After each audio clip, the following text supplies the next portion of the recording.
Muito boa noite, pessoal. Sejam bem-vindos a mais uma live aqui do canal Dayholder. Bem-vindos aí a mais uma noite, com certeza, de muito conhecimento. Já chegou aqui a minha notificação. Show de bola, tá tudo certinho. Hoje estamos aqui com o caro João Paulo Kowalski, engenheiro. Ele vai fazer a apresentação, investidor. Eu acompanho ele aí nas redes sociais também. Tudo certo, João Paulo? Boa noite, uma boa noite a todos. Obrigado aí pela presença, cada um. Obrigado ao professor aí pelo convite, né, por essa oportunidade de estar aqui conversando com cada um e que a gente possa aí, ao longo desses próximos minutos, enfim, estar compartilhando conhecimento, estar buscando aprender e de uma maneira que todos saiam ganhando. Show de bola. Poxa, não foi fácil encontrar aí uma data na agenda do João Paulo, mas desde já eu agradeço aí por ter reservado essa data de hoje. Vamos lá, então. Quem já está por aqui, o nosso caro moderador Anderson Arcanjo, Rui das Neves por aí também, Henrique Cido Silva, grande abraço a todos, o Mário, o Rodrigo Rodrigues. Show, pessoal. Muito legal. Então, olha aqui quem está o nosso meu assessor de investimentos. E aí, Dante, tudo certo aí em Joinville? Certinho, obrigado aí pela presença, Dante. Acho que eu conheço, sim. Eu acho que eu já atendi ele. Dante é assessor, o homem é o cara dos investimentos aí. Quando eu preciso de um socorro aí, ele me dá uma força aí, grande Dante. O Davi Vida por aqui também, Victor Fregnani, muito boa noite. David Guilherme, muito boa noite. David, Contracorrente por aí, chegando. Ó, isso aí, o Dante está falando que ele falou na prefeitura mesmo. É ele mesmo. Legal. Isso aí. Levi por aí, muito boa noite. Bom, pessoal, então, enquanto a galera vai chegando, né, tem aquele anúncio aí do início, a notificação ela não chega para todos aí ao mesmo tempo. Vamos conversar aí hoje com o João Paulo acerca do setor de construção civil, João Paulo, de maneira geral, né? Eu acredito que o João Paulo vai fazer uma espécie aí de um panorama do setor, como é que funciona, né? E a gente vai entender como é que ele raciocina acerca de um investimento num determinado setor ou empresa, né? Então, vamos, quando ele estiver disponível aí, a apresentação já pode passar aí. O setor de construção civil, eu gosto muito de construção civil. Os primeiros investimentos, João Paulo, não tem o que falar, né? O primeiro investimento geralmente é em imóvel. Né? Então, isso aí tá no brasileiro. Um pouco. Eu vou passar a apresentação, então, que aí a gente já vai conversando para não ficar muito em delongas aí, porque o tempo da audiência aí ele é precioso, né? Então vamos lá, né? Vamos compartilhar aqui. Estão vendo ali? Tá aparecendo, hein? Tá. Beleza. Não sei se o Zoom tá bom, enfim, vou tentar botar aí. Vou tentar Sim, botar você em modo. quer de Deixa eu tela tentar. cheia? Deixa eu tentar botar em apresentador. Eu não Show. estou vendo os comentários, né? Então, quem tiver aí, se o professor tiver algum questionamento, por favor, anota aí para eu poder estar vendo, tá? Porque eu estou vendo a tela inteira, tal como. Não estou nem vendo a nossa janela aqui, tá? Show. Então, vamos lá, né? Eu gosto sempre de colocar isso aqui, que é um estudo de empresa, na verdade é um estudo de setor, né, com objetivo educacional, e sempre coloco que ele não é interpretado como uma recomendação a respeito de ativos, até porque os ativos, dentro de setores, eles são muito diversos, né, entre si,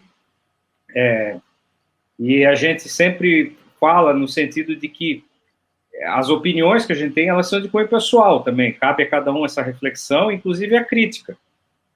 Quem tiver o contraponto a isso é importante. A gente cresce daquela velha máxima, da tese, da antítese, e a gente chega na síntese, né? E só lembrando, porque a gente está vivendo em tempos que às vezes as pessoas esquecem, né? As ações são consideradas investimentos com riscos e esses devem ser considerados, sendo que rentabilidade passada não garante o futuro, né? Eu gosto sempre de fazer e boto em todas as apresentações que eu tenho, com algumas pequenas ponderações, porque eu acho que ela é importante. Se eu estiver falando rápido, por favor, vocês me avisem, porque o sotaque do litoral catarinense ele é um pouquinho mais cantado, né, e rápido. E aí eu queria fazer essa provocação aí, ó, que a gente estava começando. Antes da gente começar, vamos falar essas 3 frases aqui, eu acho que são bem conhecidas, além de outras, né? Quem compra terra não erra, imóvel não desvaloriza, é o único investimento seguro, tu tá vendo, quem casa quer casa, a gente escuta de tudo. E com essa profusão das redes, né, do mundo digital, houve também uma certa demonização, né? Não que não possa ser feita a crítica, mas a demonização desse modo de investimento, desse modal, em detrimento de repente, enxergar algumas coisas que acontecem no sentido de pensar por que essas frases acontecem. A gente tem que lembrar que o nosso país, inclusive, ele tem uma história de inflação alta. Nós temos que lembrar que o fenômeno da integração digital da internet ele é recente. Esse fato afastava as pessoas da Bolsa de Valores, quer dizer, não havia uma chance de ter um Luiz Barsi em Joaçaba, não havia uma chance de ter um Luiz Barsi em Itajaí, por exemplo, porque era difícil você não trabalhar na Bolsa, né? Trabalhar na Bolsa e vendo as coisas como no dia a dia, né? Então, as pessoas iam para onde podia, e com a inflação, talvez os mais novos não lembram, né, mas eu lembro ainda da hiperinflação, dos preços mudando toda semana. Graças a Deus eu sempre tive quando eu nasci, o meu pai já estava numa condição melhor de vida, enfim. Mas eu vi colegas tendo que sair de colégio, tendo que mudar, porque os pais não... toda sorte de coisa. Então, a terra era um porto seguro, o imóvel era um porto seguro, né? E aí eu tenho uma outra reflexão aqui a respeito, antes da gente trazer, isso aqui eu usei como base até uma apresentação que eu fiz sobre uma empresa de construção civil específica, né? Que é uma reflexão a respeito do mundo e do nosso país a respeito de população. Quando a gente fala de construção, quando a gente fala de moradia, quando a gente fala de imóvel, a gente está falando de populações. E o que acontece? Aqui, eu vou tentar dar deixa eu ver, eu acho que tem não sei se dá para dar um zoom aqui. Eu vou colocar em tela cheia aqui, João Paulo. Tá. Tá bom? Que tinha um modo para dar um zoom aqui nesse aqui, eu não sei como é que faz, mas a população urbana e rural do mundo, né? Você vê que ali em 50, 55, né? A população rural ela ainda era maior do que a população urbana, né?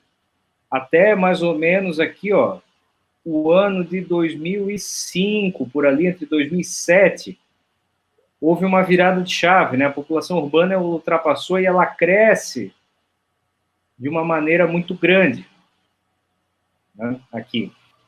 E isso é interessante de ver, porque esse crescimento populacional, ele demanda o quê? Demanda moradia, né? E no Brasil não era diferente, né? Vê que aqui, ó, em 1950, tá? Eu vou dar um exemplo. Meu pai nasceu em 48. A população do Brasil, ela era mais rural do que urbana. Aí, quando o meu pai estava ali com 12 anos de idade, já estava emparelhando. Com 22 já era maior. E hoje em dia, vê, ó, a população rural, ela encolheu para quase praticamente aí 1/3 do que era, enquanto a população urbana, ela explodiu. Né? Isso é óbvio que traz consequências, né? E traz consequências tanto do ponto de vista estruturais das cidades, como do ponto de vista de oportunidades de negócios, enfim, porque as cidades, elas imprime uma dinâmica econômica bastante diferente. E aí eu queria fazer aqui, ó, essa provocação, porque entender o setor de construção é entender a habitação no Brasil.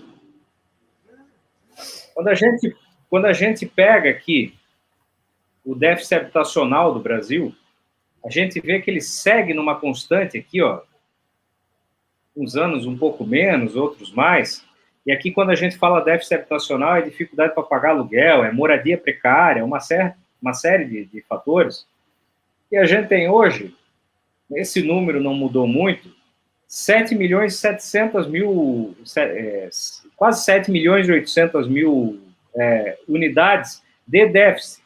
Quando a gente extrapola isso para o núcleo familiar, vamos botar um núcleo de 3 pessoas hoje em dia, casal e um filho, a gente está falando aí de quase de 23 milhões de pessoas que moram numa situação habitacional vulnerável, né? Seja por N fatores, desde a política habitacional, a dinâmica econômica, enfim, a falta de amorosidade no licenciamento da expansão urbana, né, loteamentos, a condomínios residenciais. E aí a gente tem uma situação que eu peguei aqui um relance dessa foto. A foto ela ficou bem famosa agora na pandemia, né? Esse aí é o edifício Copan, no centro de São Paulo, muito famoso, uma obra do Niemeyer. As pessoas moram em unidades habitacionais aí de 30, 40 metros quadrados, tem vários tipos lá. Mas veja, as pessoas estão morando ali numa situação de solidão, de aperto, porque não podiam nem sair de casa direito, isso aí foi no auge das quarentenas, e muitas pessoas, essas aí têm essa facilidade de ter um apartamento ali, ou estão passando nessa dificuldade do aluguel, e muitos, às vezes, não têm essa condição. Gostaria de ter, inclusive, esse apartamento, mas não, elas moram, sei lá, num bairro retirado, longe, sem uma situação habitacional alguma, né, sem infraestrutura nenhuma, às vezes num barraco morando 7, 8, 10 pessoas. Então, a importância desse setor, ela extrapola, inclusive, bolsa, e ele é um setor que ele é vital para a economia como um todo. Aí a gente já vai mostrar o porquê disso. Porque aqui, eu vou, inclusive, sair aqui do modo de apresentação, porque eu quero mostrar uma coisa para vocês, tá? A respeito disso. Porque olha só, como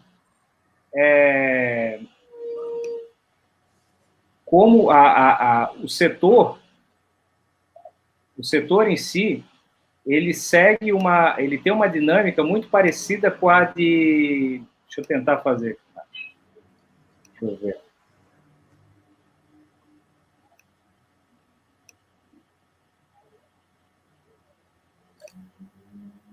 Aqui eu não vou, acho que eu não... Não vou conseguir fazer, porque no Mac aqui eu não sou meio perdido. Mas o que eu queria mostrar para vocês é o seguinte. Deixa eu voltar para a apresentação.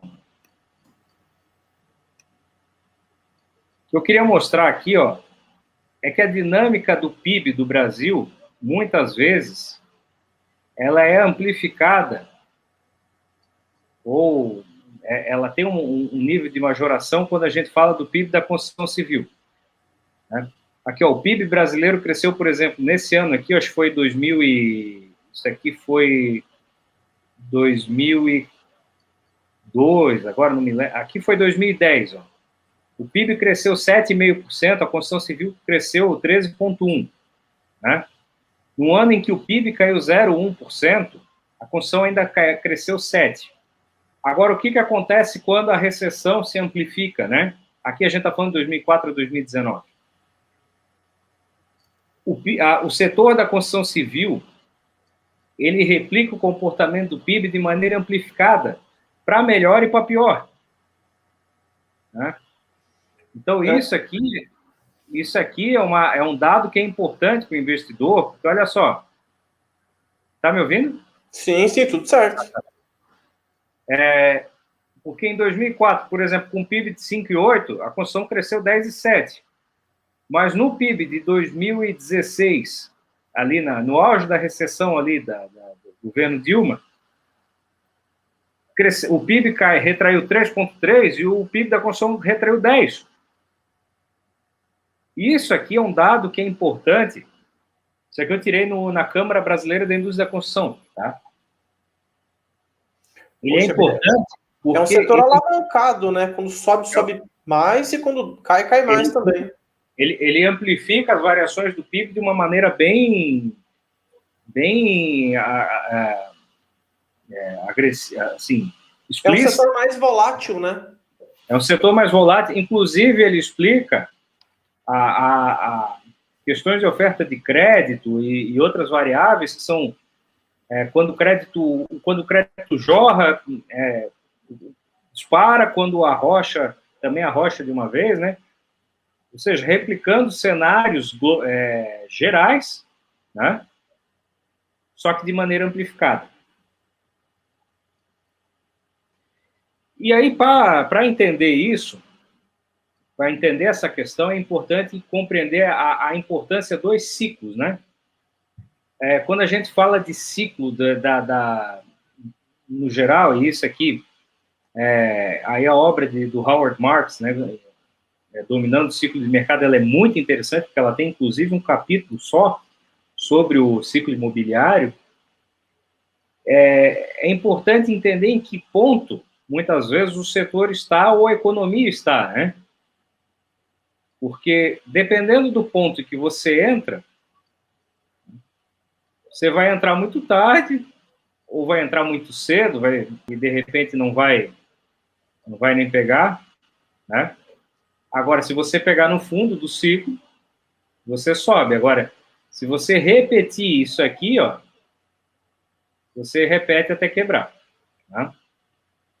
E aí o mercado de imobiliário, isso no mundo inteiro, de certa forma, aqui, claro, é um quadro mais voltado à realidade americana, mas que lá existe até um superávit, a questão do déficit de moradias, ele não acontece.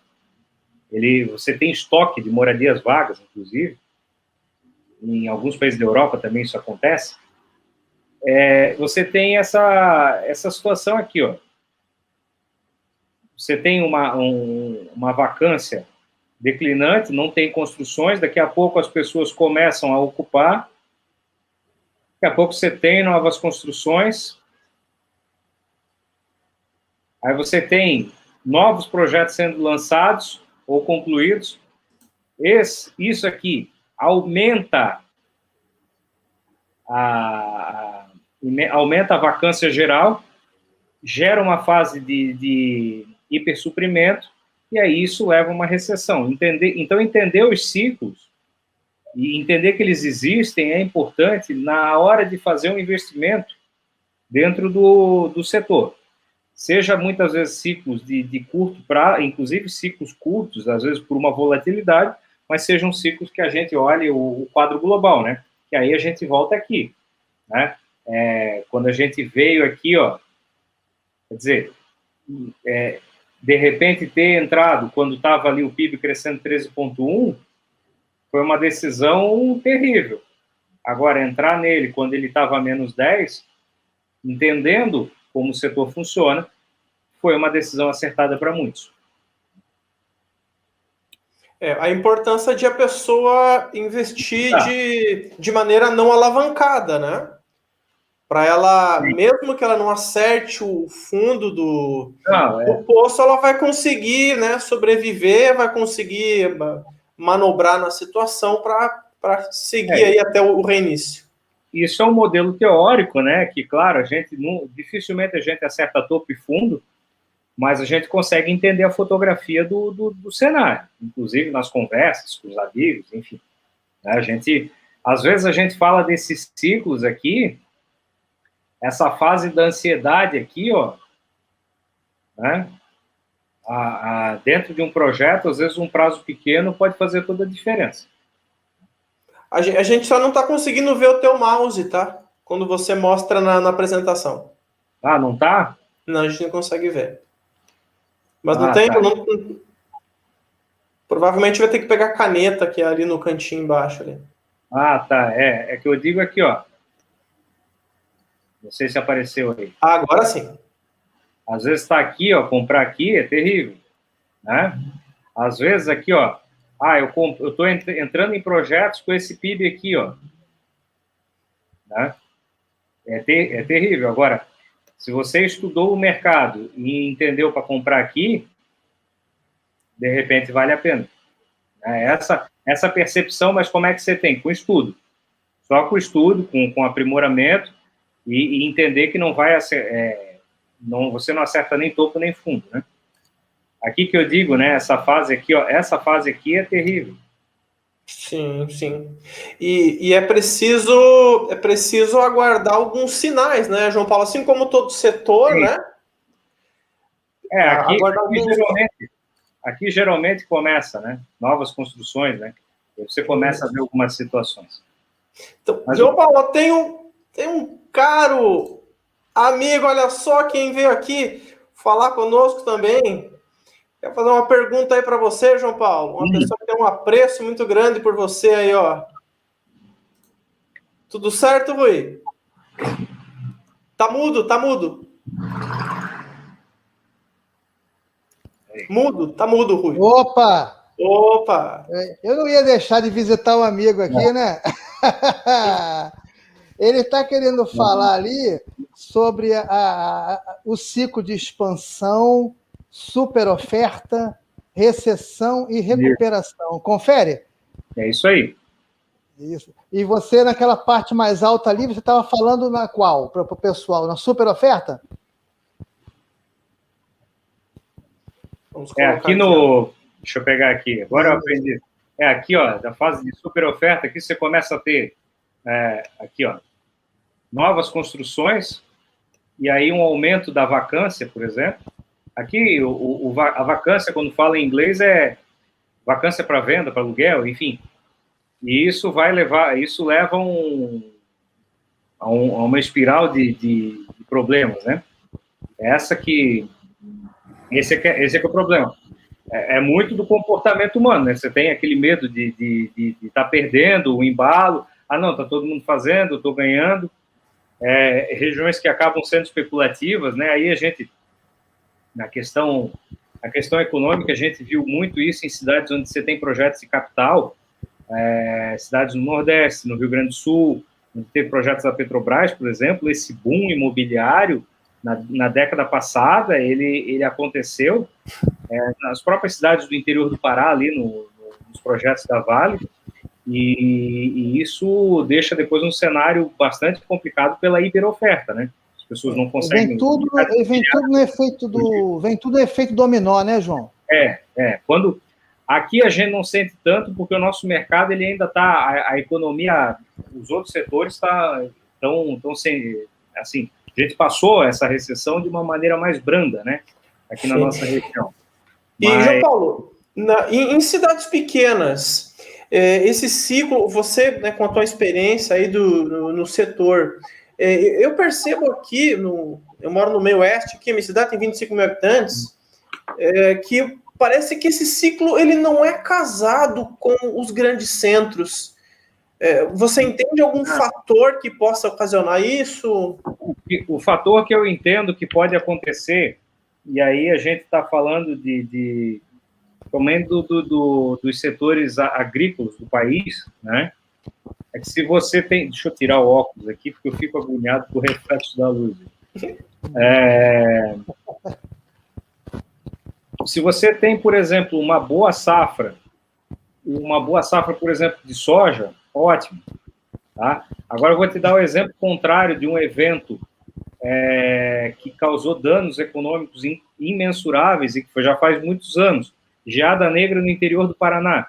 Em 1975, o interior do Paraná era um grande centro cafeeiro, né? E houve uma geada que simplesmente destruiu lá os campos de café. E esse setor da economia nunca mais ele se recuperou direito. Então, claro que o interior do Paraná aí desenvolve conflito agrário ali, um monte de questões, né? Ele foi para outros setores, outras culturas, né? Mas é óbvio que isso impacta no centro urbano, porque o cara vende, o que acontece? A gente vê aqui, na nossa região, aqui, Balneário Camboriú, eu estou em Balneário Camboriú agora, né, no apartamento nosso, quando se dá uma safra boa, o pessoal investe muito em imóveis, inclusive pelo perfil mais conservador que esse pessoal tem. O cara recebe lá e ele diz, não, um apartamento ali é tantas sacas, né? Quantos bois, não sei quantas cabeças de boi. Cabeça de boi, enfim, é toda essa míriade de coisas, né? E também não tem uma diferençazinha dos casamentos, João, pela diferença de vertificação, da altura dos prédios, quer dizer, nos centros urbanos costumam liberar muito mais andares, na linguagem mais simples, do que nas cidades menores. Isso também não descasa também esse ciclo? O que você acha? Vai muito do quão grande, né? Eu estou aqui, daqui da sacada, eu estou olhando as luzes das duas torres residenciais mais altas do Ocidente, tá? Sim. Eu acho que tem 84 andares ali, que é o Pascoaloto. Ele foi um ciclo de 6, 7 anos de obras, aí, praticamente, né? Tá agora Eles já ganharam de Goiânia? Já ganharam de Goiânia? Já. Não, dos 10 prédios mais altos do Brasil, 7 estão aqui em Balneário Camboriú. Aí tem uma série de outros instrumentos, outorga onerosa, instrumentos do Estatuto das Cidades. Daí ficaria muito enfadonho ficar falando, porque é muita coisa. Inclusive, ao longo da apresentação, eu vou trazer esse assunto à baila. Só queria falar que é um prazer ter invadido a live aí dos dois amigos, hein? É uma honra, né? De imóvel tá aí quem entende. Show de bola. Vamos lá? Vamos tocar. Vai. Pode seguir. Vamos lá. Eu já estou indo embora. Então, eu queria aqui trazer essa reflexão, né? O setor de construção, ele não tem uma barreira de entrada na prática, né? Quando a gente fala do setor de construção em si, você pode, inclusive, assim, alguns dos maiores donos de construtoras nunca foram engenheiros civis, por exemplo. Tá? O dono da maior construtora aqui da região era um cara que vendia cachorro-quente. Então, é simples. Em tese, você pode começar ali construindo uma casa, de uma casa você faz 2, 3, daqui a pouco começa um prédiozinho e vai. Então, aquela coisa do self-made man, por exemplo, para esse setor, ela é muito aplicável, né? Porque às vezes o cara começa como empreiteiro de mão de obra, às vezes o cara é pedreiro e começa. A gente já teve alguns. Eu sou administrador de empresa de formação e me meti em construção civil. Exato. Uma coisa que é importante, né? A gente fala que setor de construção não tem como você concentrar mercado, porque você concorre. Olha só, você concorre com você tem a grande empresa de capital aberto que está na bolsa, tá? A gente vai conversar sobre isso. Aliás, é o moto aqui da coisa. Você tem as empresas de pequeno porte familiares ou empresas de grande porte familiares, muitas vezes com investidores, e você pega as construtoras aqui da região, por exemplo, todas são capital fechado, não justificam, né? De capital aberto. Você vai lotear, não é um grupo de capital aberto, geralmente muitas vezes são, inclusive, loteadores locais, porque existem questões de legislação, em conhecimento da cidade, que impactam, né, na hora de você fazer isso. E por isso que eu coloquei ali que é um setor de fortes tendências regionais, inclusive no modo como se constrói, no modo como se oferece, aquilo que se oferece. Eu me recordo aqui, quando o Parque da Perdigão se deslocou aqui para a região, aqui para Itajaí, veio uma construtora que ela veio a Perdigão, a sede original era Videira, né? Videira. E tem uma construtora que ela constrói hoje galpões para eles, mas eles fizeram alguns prédios. A FETS, acho que é, né? FETS, exatamente.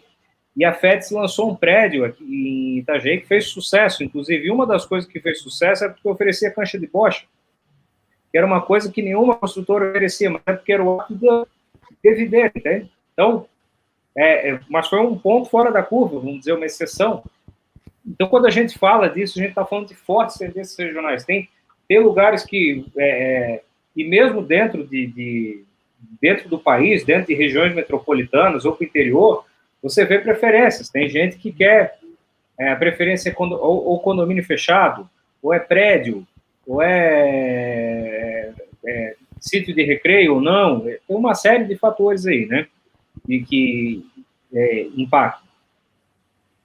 Ele também depende tem algumas muito... diretrizes, né, João, que as empresas de capital aberto, normalmente eles até separam cidades por quantidade de habitantes, né? Sim, sim. Então, às vezes, eles não entram em cidades pequenas por causa até dos loteadores locais, como você acabou de dizer, né?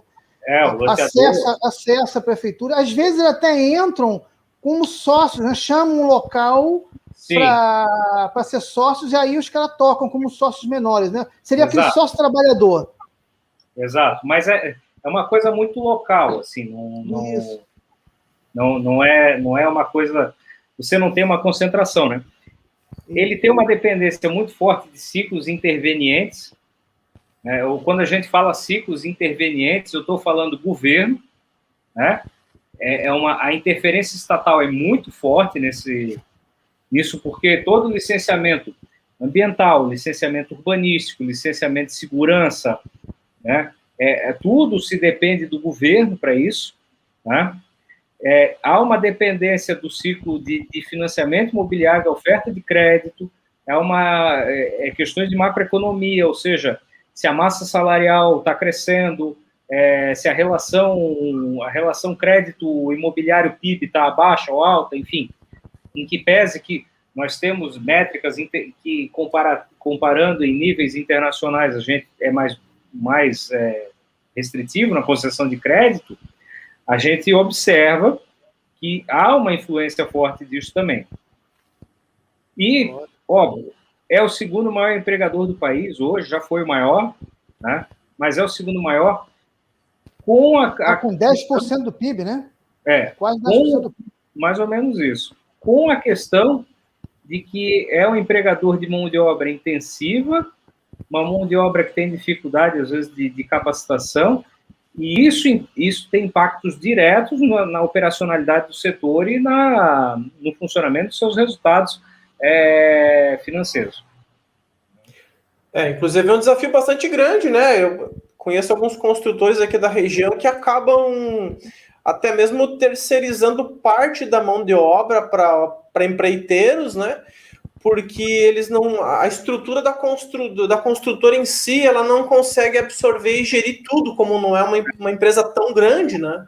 Um amigo meu é dono da maior construtora de Itajaí. Ele não tem um martelo. Tudo terceirizado para empreiteiro. Tudo terceirizado, porque aqui a política é bem forte nisso. Tem pessoas que, por filosofia, não, acabam mantendo alguns casos, né? E tem outros que abrem braços de carpintaria, enfim, mas aí seria uma discussão muito... Acho que não é o escopo da... Muito pormenorizada, Vamos lá. Agora aqui, eu queria fazer... Eu gosto sempre de botar isso aqui para pensar, né? Vamos pensar o que boa parte dos investidores enxerga na Bolsa como sendo setor, né? Então, todo mundo enxerga aqui, MRV, Tecnista, Capisa. Eu botei algumas, né? Não botei todas. Tem um monte.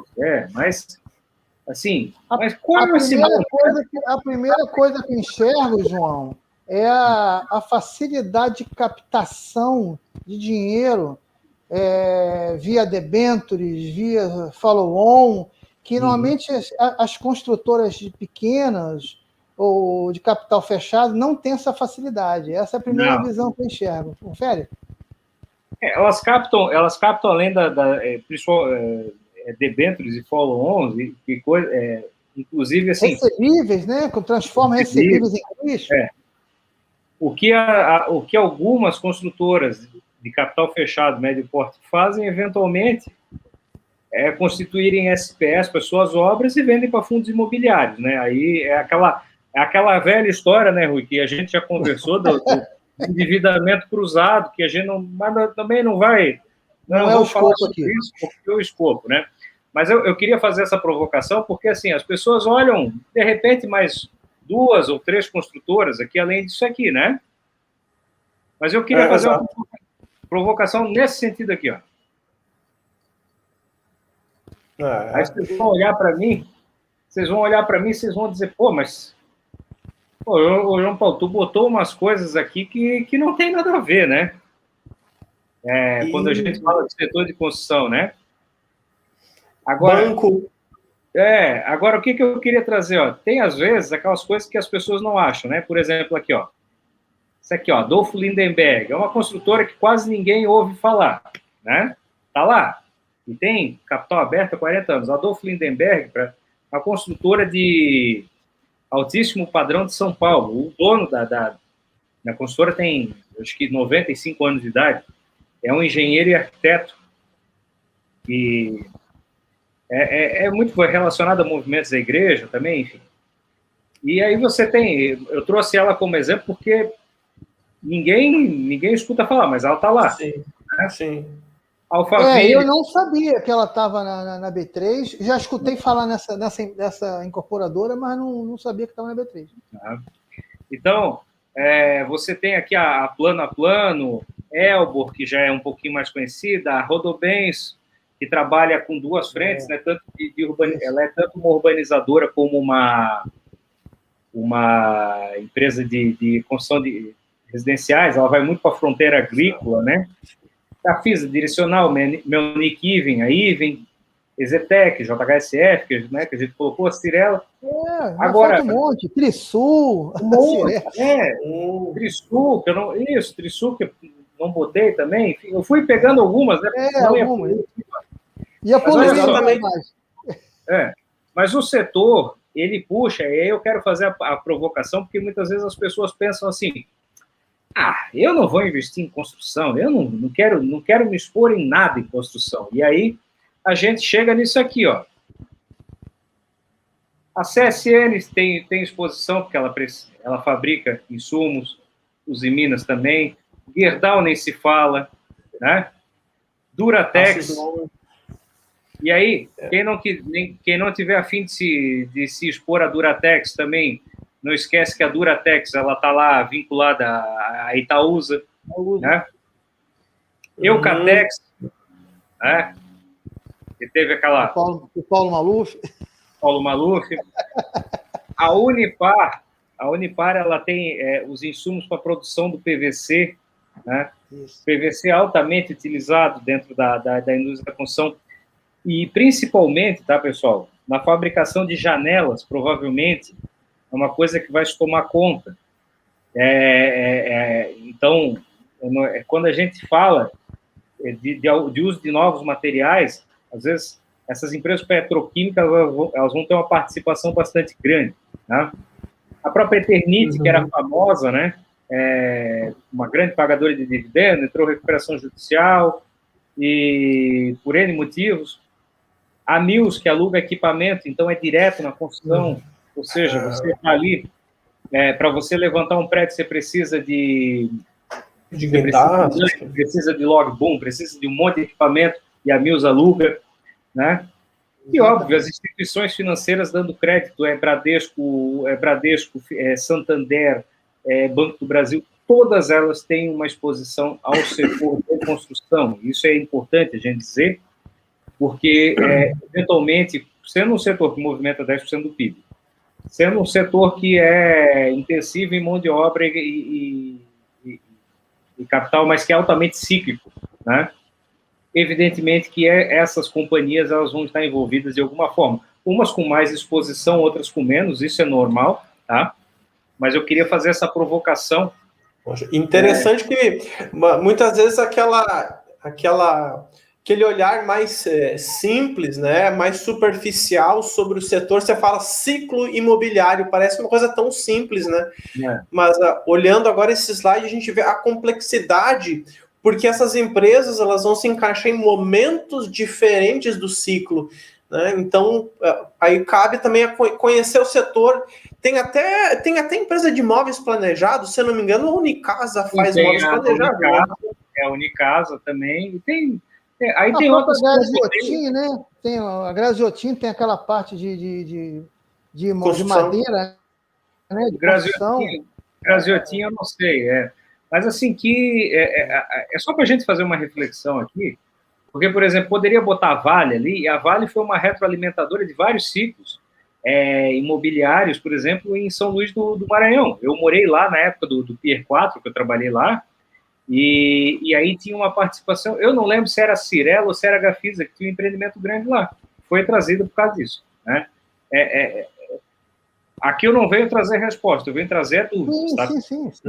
É interessante, né, João? É interessante. Eu particularmente, por ter minha exposição de renda ativa forte em construção civil, eu, de uns 3 anos para cá, eu usei a cabeça parecida com o doutor Daniel Salomão, que ele diz que não se expõe à empresa de saúde, porque a renda ativa dele é de saúde, né?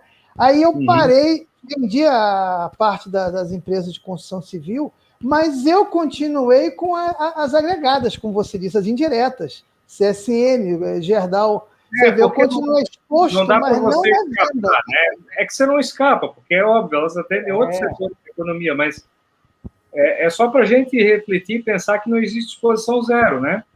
Eu coaduno dessa teoria, por exemplo, hoje em dia, só que aí é outra conversa, é para o fundo imobiliário, porque eu estou com... A minha exposição a imóveis é muito alta, pela atividade de família. Mas isso aí é para uma outra prosa, né? Então, essa provocação eu acho ela bastante importante, né? E vejo que vários setores, desde que os que trabalham o Minha Casa Minha Vida, né? O Casa Verde e Amarela, ultimamente tem cada um fala um tipo, né? Até empresas urbanizadoras, por exemplo, a Alphaville Urbanismo, agora já a JHSF também está entrando nesse mistério, né?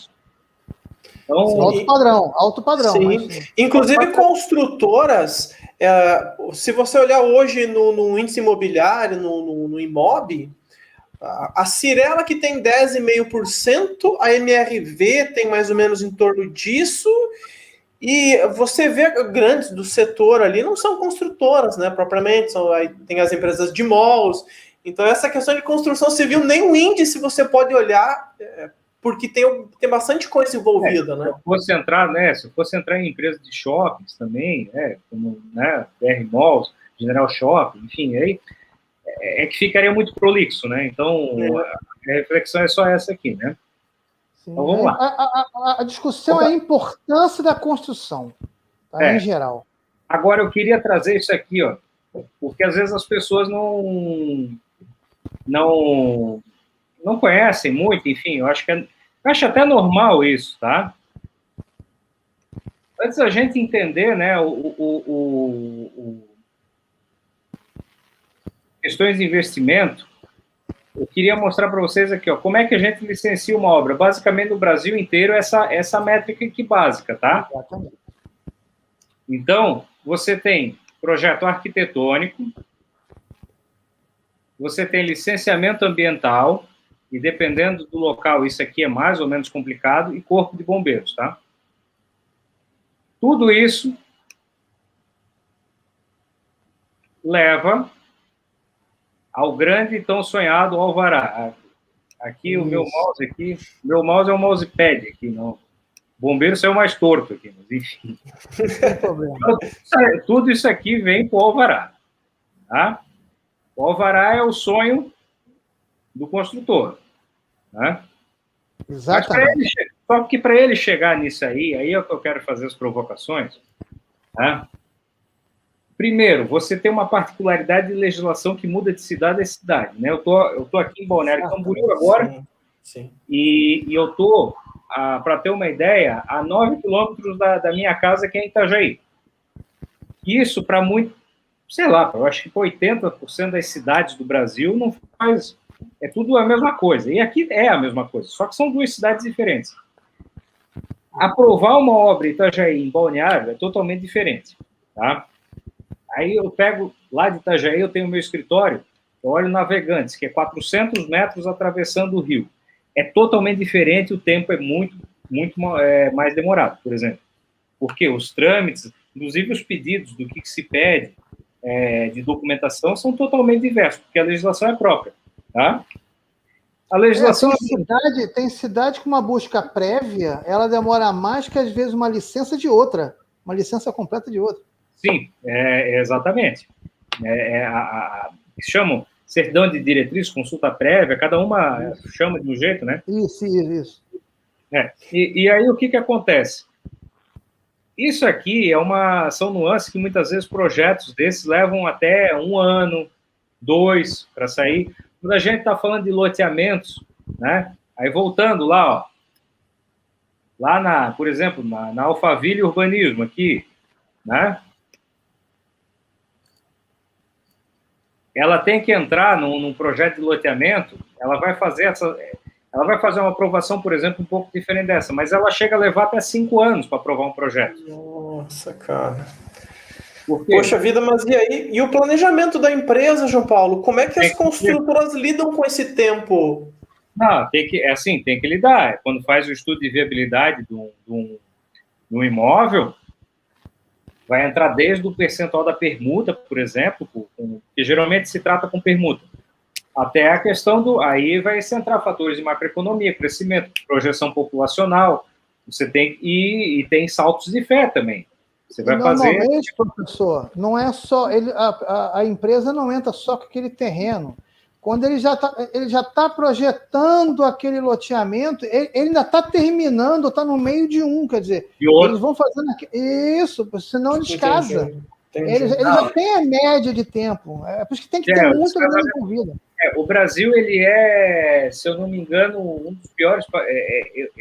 Eu não lembro quanto tempo, assim, a posição... Eu fiz uma live recentemente com uma colega e eu puxei isso, porque existem uns projetos aí do Ministério da Economia sobre isso, mas para se acelerar esse trâmite para obras de pequeno porte, mas o Brasil, se eu não me engano, é a posição 120, 130 para licenciar uma obra. É muito, muito burocrático, tá? E aí, viéses ideológicos, né, dentro de órgãos ambientais, palpiteiros de plantão, e quando envolve instrumentos do Estatuto das Cidades, por exemplo, de outorga onerosa, transferência de potencial construtivo, isso aí se torna ainda pior, né?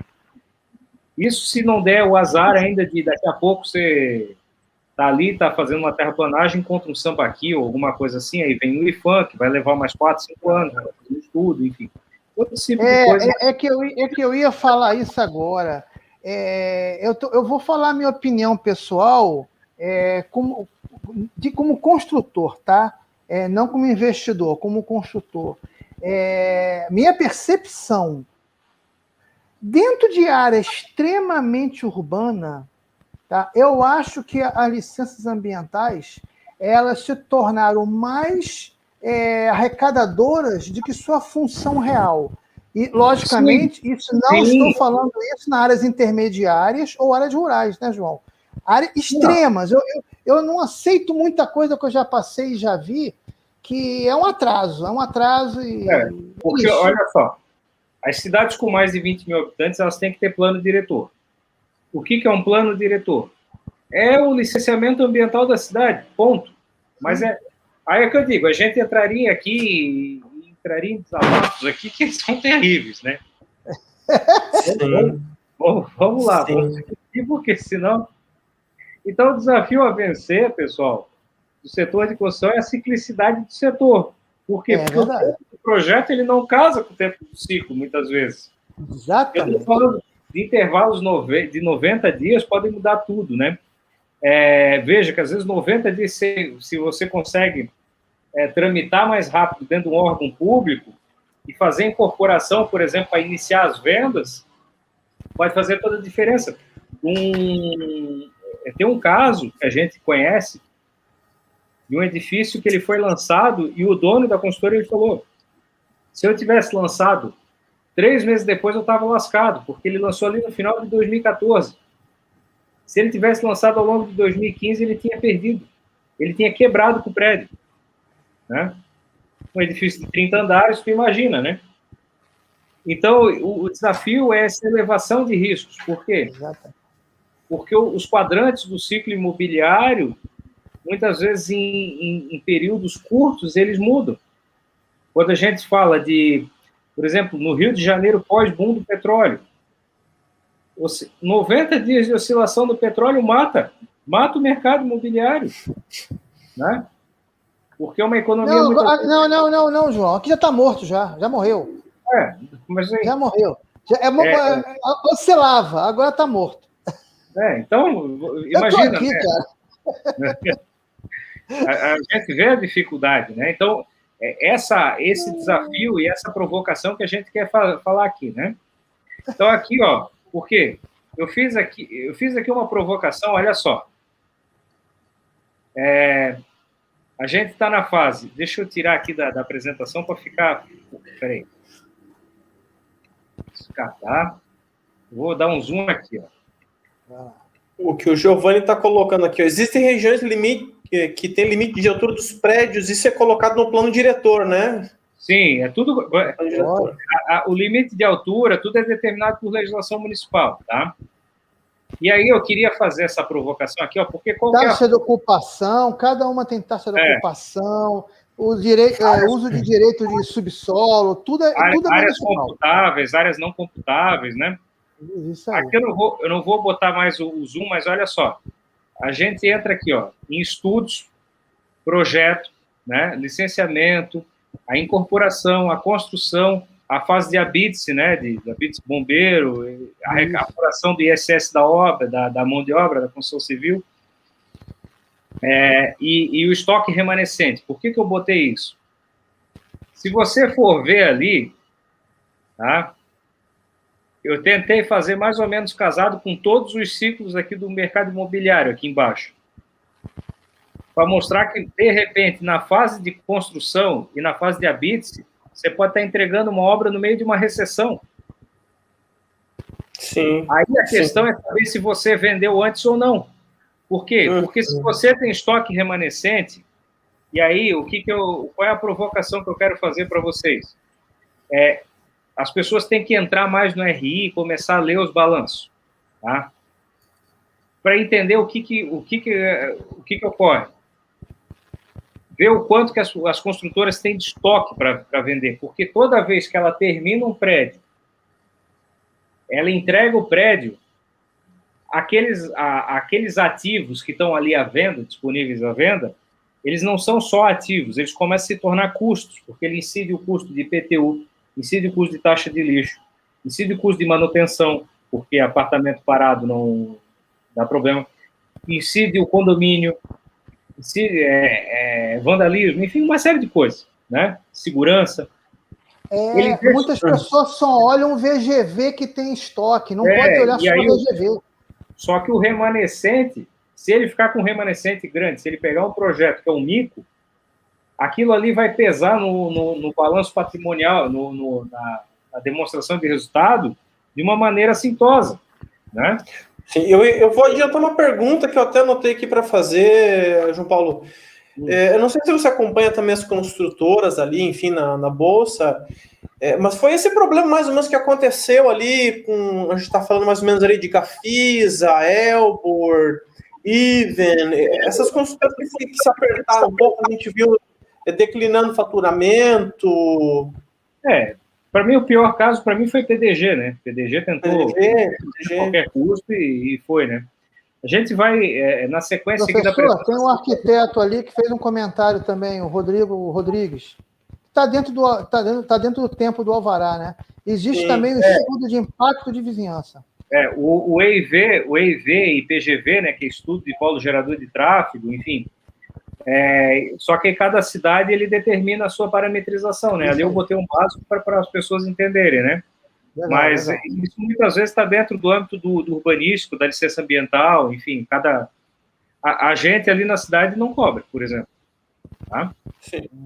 E não cobra porque acha uma bela de uma bobagem ficar cobrando, mas aí é filosófico. Vamos lá. Agora, analisar o setor, tá? Eu acho que, assim, antes de ficar entrando em métricas, enfim, aqueles parâmetros clássicos, né, que a gente vê na análise de empresas, eu acho que esse índice aqui é bastante importante, tá? As pessoas analisarem quando forem ver uma construtora, que é o VSO, tá? Esse índice de venda sobre oferta. Tá? Porque o que acontece? Vamos voltar para isso aqui, ó. O tempo do projeto muitas vezes não casa com o tempo do ciclo, né? Isso eleva risco. Então, a partir do momento que a construtora, e isso aqui vem vem nos demonstrativos, vem nos balanços, esse índice geralmente é colocado, o VSO ele te dá uma ideia da velocidade de venda da empresa, e aí te dá uma ideia de quanto caixa vai entrar ali ao longo do período, ou muitas vezes já entra diretamente porque a obra é garantida por financiamento, enfim. Geralmente, crédito maior associativo, né? Percentual do lançamento, percentual que teve. Entrada, enfim, depende de como cada construtora faz sua gestão de crédito também, né? Mas o mais importante é que se ela vende, ela começa a contratar, enfim, ela começa a garantir um fluxo de caixa e ela se livra também daqueles encargos na entrega. Né? Claro que ela tem que cumprir as questões de contratuais, de cronograma da construção, aquela coisa toda, mas ela consegue trabalhar e ficar com o estoque baixo. E construtora com estoque alto, ela fica com um passivo muito grande na mão. Né? Então, esse é um índice que eu entendo que é bem importante as pessoas estarem olhando, que é o estoque da construtora, dos projetos já concluídos, mais os lançamentos daquele período. Tá? Isso vem nas notas explicativas, enfim. É importante estar olhando esse índice, tá? de venda sobre oferta. Outra coisa que é importante, tá? Olhar o endividamento. Né? O construtor endividado dificilmente vai pegar mais linha de crédito, não vai conseguir tocar, ou às vezes ela se desespera, começa a abrir 3, 4 projetos para terminar um. Isso geralmente é uma pirâmide disfarçada que acaba mal. Tá? A gente vê. Vem do almoço para pagar a janta. E isso aqui, pessoal, eu não sei quantas pessoas estão nos vendo agora, não estou conseguindo ver aqui, mas, assim, ou quem vier a ver essa live futuramente, principalmente quem está aí buscando algum imóvel no mercado imobiliário e vem aqueles construtores que fazem por sistema de administração. Aí o cara vai lá, cobra 8% e constrói para os outros e tal. Eu já vi gente se atropelar por conta disso. O cara quer fazer muito barato para pegar cliente, ele acaba fazendo 2, 3 prédios para alavancar, daqui a pouco funciona até o primeiro dar errado. Depois que deu errado, ferrou. Tá? Verdade. Então, é bem complicado. O porte e o tipo dos empreendimentos, é importante ver, quer dizer, uma Adolph Lindenberg, ela deve oscilar muito menos, ela oscila menos, mas ela tem um nicho de clientela muito menor, por exemplo, do que uma MRV, uma direcional, que trabalha lá com o Casa Verde e Amarela, né, que é o sucessor do Minha Casa Minha Vida, ou lá do Matrisul, do Mesetec, enfim, estou vindo o que vem na cabeça aqui, tá? Sim. Olhando o perfil de consumidor, principalmente o mercado que ela está inserido. É importante a gente lembrar o seguinte, o mercado, o Brasil ele é muito grande, né? Ele tem particularidades e, por exemplo, não dá para comparar o mercado imobiliário aqui de Santa Catarina com o do Rio. É contraproducente, porque bases industriais diferentes, ciclo, questões da própria política, uma série de fatores, né? Se é melhor ou pior, não vamos entrar nesse mérito, vamos entrar na questão de que você tem que entender onde é que você está inserido. O histórico da empresa, né, é importante, e ver se ela depende de programas de Estado. Aí, principalmente, esse Minha Casa Minha Vida e né, que é o sucessor e o Casa Verde e Amarela, que é o sucessor dele. E esse caso aí é que eu acho mais perigoso, né, João? Na minha opinião, porque o material ele subiu muito e você não consegue repassar porque você tem faixas, né? E as construtoras de nível mais alto, como até eu faço imóveis mais altos, a gente consegue repassar com mais facilidade. Tu absorve, Marco. Tu consegue absorver ou repassar, né? Isso aí, porque o cara, quando quer qualidade, ele paga, porque ele quer qualidade. Já o Mercado da Vida tem faixa. Nós vamos daqui a pouco fazer uma provocação sobre isso aqui, só para também não nos alongarmos. Então, aqui, ó, eu trouxe aqui um site de uma construtora, quem olhar já sabe qual que é, eu não botei nome para não fazer propaganda, enfim. Isso. Mas quem procurar vai entender onde é que é, tá? Primeira coisa, fonte de busca para entender o mercado. Tem que olhar os Sinduscons, as publicações dos Secovs, a Câmara Brasileira da Indústria e Construção e, principalmente, para quem está olhando ações para investir em ações de construtores, sites de relações com investidores. Tem que ser sites que tenham transparência, que tenham os dados lá, que estejam mostrando, né? Tem os relatórios, as planilhas sejam fáceis de achar, relatórios que dê para entender ali, né? Porque quando a gente está falando de isso que o Rui puxou, a questão das margens, principalmente nos setores mais populares, ela é cada vez mais comprimida, tá? É importante a gente ter essa percepção. Sim, aí... Porque esse aqui é o desafio que eu queria trazer, ó. Olha só, a gente tem uma participação dos componentes de material e mão de obra que veio num crescendo aqui, ó. Ela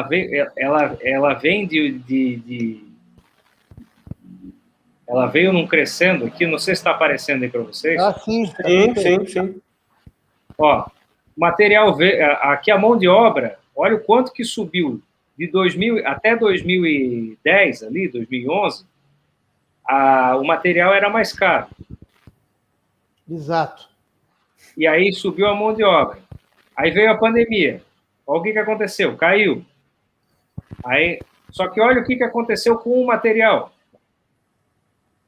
Subiu. E está todo mundo vendo isso hoje em dia. Por quê? Primeira coisa, nós não temos base industrial para suportar um crescimento, mesmo um repique. Por isso que dá essa inflação de demanda, né? Nós não temos produção de aço, nós não temos produção de cimento. Nosso país é muito cartelizado nessas questões, né? E nós temos uma mão de obra que ela encareceu e, infelizmente, ela não se qualificou o suficiente. Inclusive, por mérito do próprio sistema construtivo que a gente utiliza no Brasil até hoje e por conta do fato de que a gente tem a nossa produção é muito baixa e a gente não importa, ou seja, aí você tem uma demanda agora, como teve essa aí, pós-pandemia, né? Eu estou reformando minha casa porque minha mulher começou a ficar em casa, viu que tinha um monte de coisa para fazer, tá lá, começou com um banheiro, ia começar com um banheiro, já virou um banheiro, closet, já tá a parede da cozinha e já tá, e dá ele quebrar, tá? Ainda mais quando o caixa é forte, né? Quando o caixa é forte. Vai. Aí, eu tive que agora comprar um porcelanato. Para achar o mesmo lote, para ter uma ideia, eu tive que pedir. Nós não temos aqui na região, Leroy Merlin, eu tive que pedir de São Paulo. Porque nas lojas de material de construção aqui da região não tinha. Material de onde? Da Porto Belo, aqui de Tijucas, aqui perto. Então, da pouco esse é um desafio, tá, pessoal? Que ele traz uma provocação muito, muito pesada, tá? Porque isso aí pressiona as margens, tá? Pressiona muito as margens. Sim, Tá. e também por outro lado, não sei se é correto a gente colocar, João Paulo, que o próprio empresário, para ele fazer um investimento hoje numa siderúrgica, para aumentar o número de fornos e tal, ele fica bastante reticente, né? Então Sim, porque a o gente sempre Brasil... está nessa demanda meio puxada, crescer um pouquinho, daí falta produto, e o um Brasil, investimento definitivo assim que não é feito, né? o Brasil é uma incerteza constante, né? Então, isso aqui é um desafio, né? Que eu queria trazer a respeito. E o outro desafio, que é um desafio pessoal para o investidor, tá? Espera aí. Isso aqui, ó. Os maiores erros de investimento não vêm de fatores que são informativos ou analíticos, mas daqueles que são psicológicos. Ou seja, entrar na manada, escutar os modinha, né? Por isso que, assim, a provocação aqui, eu não vim entrar, eu estou comparando, eu vou mostrar aqui no site aqui, um site que eu acho que é interessante para fazer esse tipo de comparação, assim, algumas comparações só nesse sentido, mas a grande questão que eu vim aqui trazer essa provocação para vocês é no sentido de que a análise de investimentos, ainda mais um setor cíclico como esse, ela tem que vir de análise, ela tem que vir de estudo, sem as ditas idolatrias, não pode ter torcida, né? Não pode ter MRV Futebol Clube, Trisul Futebol Clube, não. Sim. É olhar e, sobretudo, domar as suas emoções na hora de fazer as suas teses de investimento, né? Não se tornar fã. Você já conheceu um pouquinho da minha personalidade, né? Veja bem, eu comentei ali que eu ainda tenho o Gerdau e a outra lá. Veja bem, eu hoje só tenho na carteira elas só lucro. Sim. O capital investido, eu achei que eu trabalho contra ciclo. Sempre comprei ações ou fundos imobiliários contra ciclo. Então, quando chegou agora que o mineiro está num preço que eu entendi absurdo, tá? Não faz sentido, aumentou margens, aumentou tudo, ok? Vendia o investimento, deixei só o lucro, vou aguardar passar esse ciclo todo, pode demorar 1 ano, 1 ano e meio, 2, não estou nem aí. Quando voltar e for lá embaixo, eu com o mesmo capital ou até menos, eu compro mais ações debaixo do meu preço médio.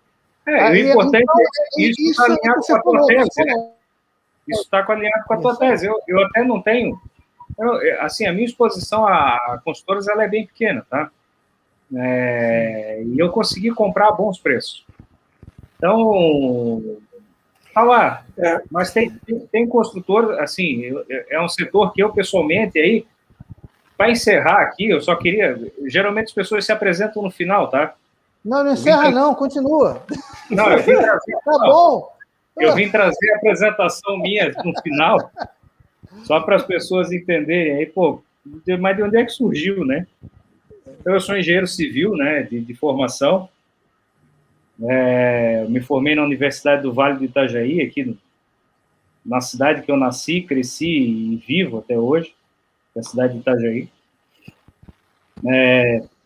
Tenho aí um MBA em Gestão e Negócios na Construção Civil e uma pós em Auditoria, Avaliações e Perícias da Engenharia. Estou fazendo uma em estruturas em concreto armado, agora está parada por causa da pandemia, e não tem como. Deixa eu estou até anotando umas perguntas ali, tá? Deixa eu só anotar aqui, que depois eu também vou dar um espetáculo aqui. Professor, antes de ele continuar, eu vou dizer o seguinte, a primeira apresentação que eu fiz no Will, que eu dei porrada pra caramba, esse cidadão, o João, me pediu material. Olha só a qualidade desse cidadão. Ele me pediu material, eu não conhecia, eu consegui o telefone dele, entrei em contato, forneci o material para ele, aí ele me pediu autorização se ele podia anexar algumas informações para melhorar o material.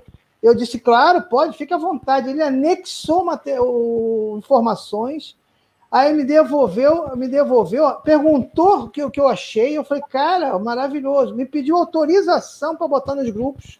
Tá? Isso é a qualidade do trabalho desse cara, entendeu? Que eu conheci foi o primeiro cara que eu conversei após a apresentação. Tá? Continue, João. Oh, assim, obrigado. Pô, ficou lisonjeado aí. Ficou até sem graça, na verdade. Não, mas eu estou falando a verdade, não estou falando nada. E eu nem vou falar para ninguém que você não conhece aquela casa das meninas da 101. Você disse que não conhece. Então eu acredito. Mas vai. Vai te contar uma história depois, mas deixa eu terminar a parte.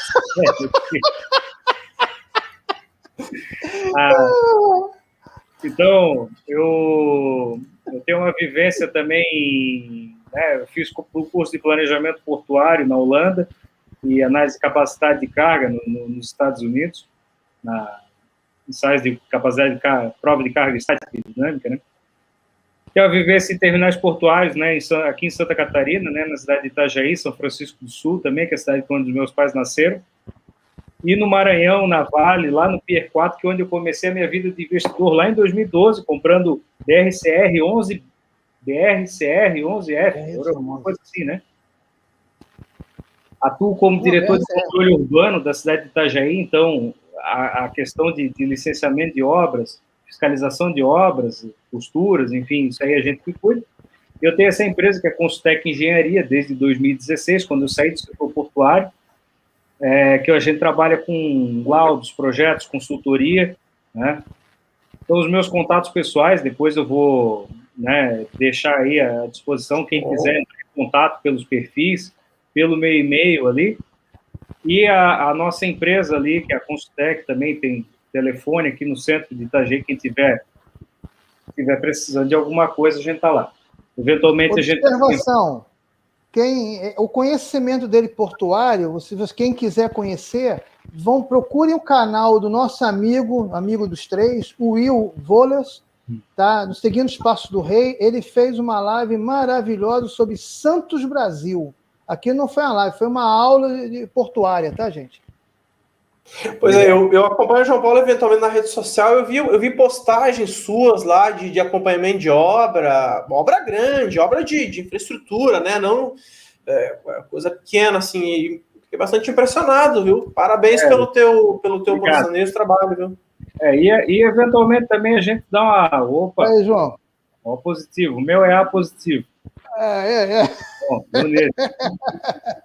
E eventualmente a gente também, quem quiser tirar dúvida, enfim, a gente já fiz também consultoria em finanças pessoais, também a gente está à disposição, tá? Eu estou aqui para Poxa, legal. Eu queria mostrar para vocês, então, depois eu vou deixar aí, tá? Mas eu queria mostrar para vocês uma coisa que é o seguinte, tá todo mundo assim, fica, né? Pô, mas tu não vai mostrar nada de dividendo, tá? Porque o canal, enfim. Eu vou dar a letra de como é que, assim, uma opinião minha, para quem quiser pesquisar antes de eu ir no RI, porque é trabalhoso. Não vou mentir, é trabalhoso. Né? O que você faz? Tá? Isso é uma opinião minha, tá? Fiquem à vontade para quem quiser. Querido João, querido professor, agora ele vai entrar em números, acredito eu, mostrar essas partes, e eu vou dar a minha saída. Eu vim visitar aí pelo carinho que eu tenho pelos dois, e vou deixar o João Paulo continuar essa aula aí, já que agora vai para números. E eu sou português, cara. Português não se dá muito bem com números, não esquece. Entendeu? Eu não sou filho, não. Eu vim para cá humildinho, entendeu? Então eu tenho esse problema com números. É angolano. Obrigado pela participação aí, Rui. Pô, João, foi uma honra aí participar aí, dividir a tela contigo, hein? Professor, um abração, hein? Muito obrigado aí. Valeu. Valeu, Rui. Tchau. Vamos lá. O que eu quero mostrar aqui, aqui, ó. Eu entrei aqui no... Aliás, eu vou trocar aqui a janela. Espera aí. deixa eu primeiro mostrar o caminho, né? Porque às vezes as pessoas olham... Pô, mas como é que eu vou ver uma ação, né? Eu entrei aqui, ó, Status Invest, que é um site fácil de mexer, tá? Ó, veio propaganda do Pets aqui, porque eu comprei a ração para o cachorro ontem. Ó, eu venho aqui, peguei uma ação qualquer, tá? Cirela e tal. Poderia aqui, ó, direcional, qualquer uma. Chutei aqui.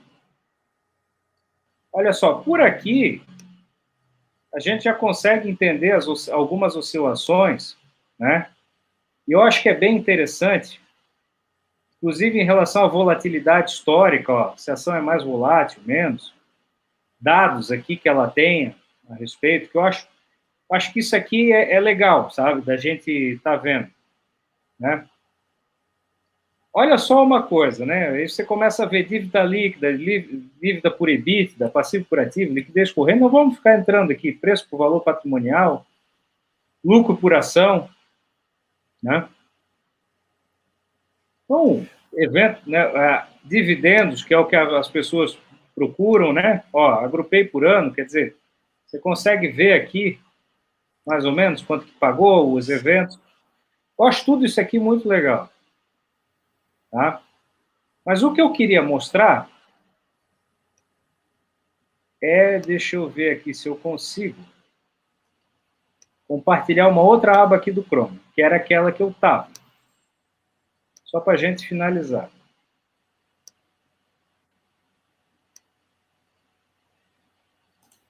Que é o comparador de ações. Então, antes de você entrar numa análise, eu peguei aqui 3, aqui, por exemplo. Peguei 3 que mais ou menos constroem a mesma coisa, né? Não adianta eu chegar aqui e botar, por exemplo, uma Adolfo Lindenberg, uma MRV. Não vai ter nada a ver. Então, por exemplo, eu estou aqui, ó, eu vou fazer agora aqui, ó, o pessoal, tá? Vamos lá, vamos comparar aqui, ó. MRV. E vou pegar direcional. Direcional. Você trabalha com a mesma faixa? Claro, porque daí, ó, vou pegar RNI para dizer que peguei uma coisa um pouco diferente, mas que trabalha, às vezes, algumas coisas parecidas, mais na fronteira agrícola, né, a RNI, né? Mas você consegue dar uma olhada, ó. Você consegue ver o preço sobre lucro, né? Eu acho isso aqui bem interessante, tá? Porque é uma ferramenta gratuita. Você faz lá o cadastro gratuitamente, e você começa a ver a margem, ó, margem líquida, ó. Olha só, a margem líquida dessas aqui, ó. E aí, por que a gente tem que pegar e olhar? Eu vou pegar uma construtora aqui. Eu vou tentar pegar a Adolfo Lindenberg aqui para nós ver como é que ela é, tá?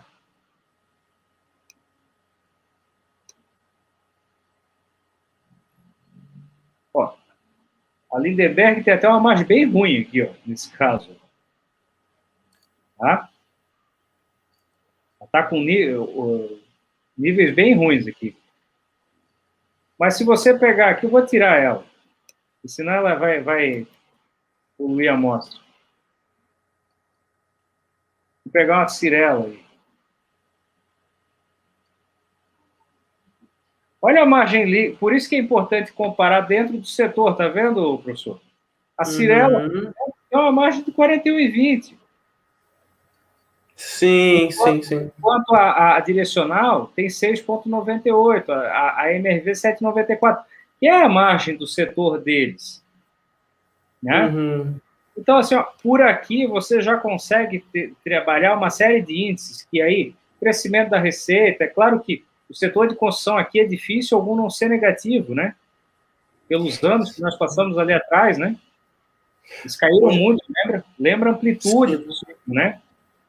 Agora, você consegue ver algumas coisas de preço sobre EBITDA que são interessantes, né? Então, um preço sobre EBITDA aqui, ó. Por exemplo, muito superior aqui, ó, a 12, de repente, é complicado. Por quê? Porque daí a gente tem que lembrar do ciclo. A gente tem, sei lá, 5, 6 anos de alta, 5, 6 anos de baixa, né?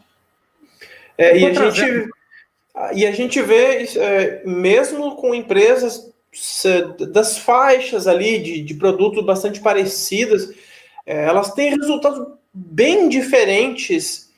Sim. Tua opinião, João Paulo, o que uma empresa tem que a outra não tem para... no setor de construção, né? Outros setores a gente tem também, mas no setor de construção, o que, por exemplo, uma MRV, ela é tão mais perene do que, por exemplo, uma das outras ali, até direcional? O que poderia mudar, né? Vamos lá, deixa eu tirar aqui, porque o que eu acho que é impactante? Local onde ela está inserida, eu acho que impacta. Processos, ou seja, você pega, por exemplo, a direcional, ela é muito focada em minha casa. Agora é o Casa Verde e Amarelo, eu sempre acabo, ainda não peguei todo. Trabalha muito Casa Verde e Amarela no estado de Minas Gerais, que é onde de repente ela conhece. A MRV ela tenta abraçar o país inteiro, né? Questão de por exemplo, você vai fazer um prédio, né? Se você começa a lançar processo padrão, você começa a utilizar sistema de forma padrão, você consegue alugar o teu custo de aluguel de máquina, guindaste, ele reduz. Você consegue diminuir paginar melhor as coisas, você vai ganhando escala, porque vai reduzir perda. E outra coisa também, às vezes você vai muito, uma coisa que eu observo, tem regiões que o Casa Verde e Amarela, por exemplo, não vale a pena. Por quê? Porque o preço da terra é muito alto. Entendi. O preço da terra é muito alto. Então, a margem, quando a gente está falando de uma margem de 5%, 6%, qualquer variação ali já acabou, matou a tua margem. Então, por isso que é um setor que as particularidades dele impõem, muitas vezes, sutilezas que vão fazer toda a diferença. E aí não adianta ficar olhando, e isso é um erro, muitas vezes é um erro de quem é holder, tá? Só olhar o yield. Eu vou olhar o yield de Cyrela, por exemplo, e o yield de Cyrela está em 6,47. Não, passou de 6, puto. Só que tem que ver se é um evento não recorrente. Aí começa a entrar concedido on cost e tal. Aí, tudo bem, você vai vendo. Mas a grande reflexão que a gente busca aqui, eu trabalho com longo prazo, enfim, é entender que existe uma hora se adquirir a ação, e muitas vezes pode existir a hora de se desfazer da ação. Tá? Entender isso. Eu não vejo, a minha posição, pessoal, não vejo construtora como setor de aposentadoria, tá? Assim, para aquela vaca leiteira. Até eu anotei aqui, né, o David perguntou da perenidade das construtoras, né? Você tem construtoras mais antigas, mas assim, o giro é alto, né? Basta ver que a Cyrela e a Gafisa são mais antigas, assim, né? Mas a PDG tentou, não foi, né? Aí você tem ali a Lindenberg, que tá, mas é muito de nicho. A Alphaville, que é uma coisa que é um pouco mais antiga, uma empresa de 40 anos. A MRV tem 30 e poucos, 40 anos, mas você não vai ver construtoras de 80, 90 anos. É muito difícil, porque muitas vezes tem um problema de sucessão familiar também. Sim. Geralmente começa com uma família, aí a família vai indo, né? Sim. Eu tenho alguma coisa de construção, assim, eu gosto de pegar umas barganhas, assim. É difícil porque, assim, a Bolsa Brasileira é pequena, mas tem muita ação, você não consegue acompanhar tudo, né? Então eu procuro acompanhar algumas E nos momentos de baixa, eu não busco coisa nova. Eu procuro acompanhar aquilo que eu já estou por dentro. Bom. Imagina, João Paulo, você lá em março desse ano, querer estudar uma empresa. Não tem como você estudar o que lá? Não tem como. Então, o que eu vim acompanhando ali? Porto Belo, por exemplo. Porto Belo, a ação dela estava 1,78 e ela tinha 1,75 de caixa por ação. Sim, são essas nuances, porque é claro que se você tem construtora, como da mesma forma que o PIB da mesma forma que o PIB é amplificado, né, da construção pelas questões da macroeconomia, do PIB do país, enfim, dá para notar que as ações, aí é mais ainda, né? Quando sobe, ação de construtora, quando sobe demais, às vezes, muita modinha, sem fundo de oba-oba, e quando cai demais, que não justifica. Então, essa é uma percepção que o investidor tem que ter para que ele faça bons negócios. Tem boas oportunidades de negócio, tá, de construtoras, o que é um setor que demanda estudar e entender assim, essas minúcias, né? Eventualmente paga dividendos. Eu tenho 3 construtoras, não vou ficar falando aqui quais são, acho que não cabe. Mas o que acontece? As 3 já me pagaram alguma coisa, né? Mas assim, também não é, eu não estou, hoje se eu fosse vender qualquer uma das 3, eu estava vendendo com prejuízo. Um prejuízo, sim. Estou vendendo com prejuízo. É pouco, assim, está praticamente empatado, mas só que o que acontece? Sim. Eu estou pensando no quê? Olhando o mercado como ele está. Percepção que eu tenho é que a gente ainda tem um ciclo para surfar, tá? Só tem que olhar bem se as construtoras estão entregando em função desse ciclo. Por isso que eu tento ir não naquilo que o mercado está falando, em si, naquelas que não estão se dando muita bola. Sim, sim. Eu tenho consultor, mas eu entrei já há algum tempinho, eu estou com média, assim, um pouco acima, 12%, 14%, né? Comprando nos últimos... Menos 2%, coisa assim, 3%. Tá mais ou menos por aí, né? Aquela coisa, João Paulo, parece batido, mas não é. Tentar comprar R$1 por 50 centavos e vender por 2. Exato, esse é o espírito. E muitas vezes as pessoas elas se agarram, elas se apaixonam naquele ativo, principalmente essas mais comentados aí dos holders, você vem falar de VEG, até a própria Itaúsa. Cara, eu vendi Itaúsa esse ano a 12,26. Uhum. Sei que eu vendi ele a 15 centavos do topinho ali, resolvi gravar um vídeo. Pessoal, o negócio é o seguinte, eu enchi, inclusive coloquei Santander ano passado na carteira, que é uma ação que eu vinha acompanhando, entendeu? Não foi nada que eu estudei de novo. Graziotin, comprei lá abaixo dos R$20, e chegou um momento ali que eu falei, pessoal, o negócio é o seguinte, não é indicação para ninguém comprar, vender, porque eu também não vou falar quando eu comprar de novo, né? Tô vendendo essa ação, cara. Quando eu falei que eu vendi Itaúsa, se passasse, cara, bala de revólver, os caras tinham dado um tiro por internet, cara. Sabe? Os caras se apaixonam por ativo, sabe? Isso não pode acontecer. E o que acontece assim, ó, vai muito de quando você, por exemplo, se você comprou Vale, né?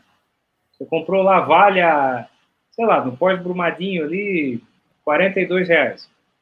E está 96. Você acha que ela vai a 120? Você fica. Você acha que já ganhou o suficiente? Você vende. E assim, eu não entendo por que as pessoas ficam brigando, porque o fulano, ciclano decidiu vender. Essa compra e venda, ela ajuda a dar liquidez no mercado. E aí é óbvio que, para aqueles que querem comprar e acumular mais, o que eu tenho feito, eu não estou vendendo nada. Eu vou ali, pingo um café, eu compro alguma coisa descontada. Eu não faço balanceamento de carteira, eu acho chato pra cacete. Tá? Não gosto de fazer balanceamento de carteira. Meu balanceamento é assim, eu parei de comprar uma, eu começo a comprar outra. Tá? E pronto. Agora, não estiver contente com a a linha de atuação da gente, porra, paciência. Agora, vou ficar brigando, torcida parece... Sim. Não dá, né? Não faz sentido. Eu queria aqui, ó, eu vi ali uns comentários do David, que perguntou do minério, né? Ô, David, eu trabalho... Bom, tu sabes, né? Eu trabalhei lá no PIR. Então, o que acontece? Se você der uma olhada, eu não acho que é agora, tá? Mas até já estamos até fugindo aqui do tema da live, enfim, mas... Não, estamos dentro. Se você olha os estoques de minério de ferro na China, tá? E agora, na metade do ano, deve entrar a estação seca no Pará e Maranhão, aí a produção do S11D vai lá em cima, vai ter uma oferta boa de minério. Então, a tendência é o minério baixar. Ele não está no topo histórico, tá? Aliás, eu vou até compartilhar, eu vou abrir um outro coisa aqui para quem quiser, inclusive, essas empresas que são muito expostas a dólar, por exemplo, se você quiser ver alguns ciclos, eu acho que é bem interessante esse site aqui, ó. Deixa eu mostrar aqui. Tá? Isso aqui é a última coisa que eu vou mostrar, tá, gente? Porque, ó, em 2011, o minério bateu $185, tá, a tonelada. Em tese... Peraí. Opa. Eita. Não consegui. Mas aqui, ó. Ali no Converted Amount, ali, ó. Eu vou colocar a tela cheia aqui.